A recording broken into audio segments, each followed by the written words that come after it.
kukunin ko itong papaya. Gawa ng kahit gabi. Oh, kasi ay may ano na pala. Oh, oh laki oh. Kasi may hangin, malakas ang hangin. Oh. Pahinog na siya pero ayun oh. Tingnan natin sa loob. Oh. Manilaw-nilaw na oh. Ang laki. May malakas yung hangin eh oh. May hinog to.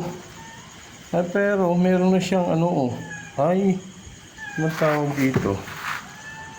Nagkauntugan ng katabi. Pwede pa maibenta. Sayang yun. Oh. Meron pang ano sa gilid.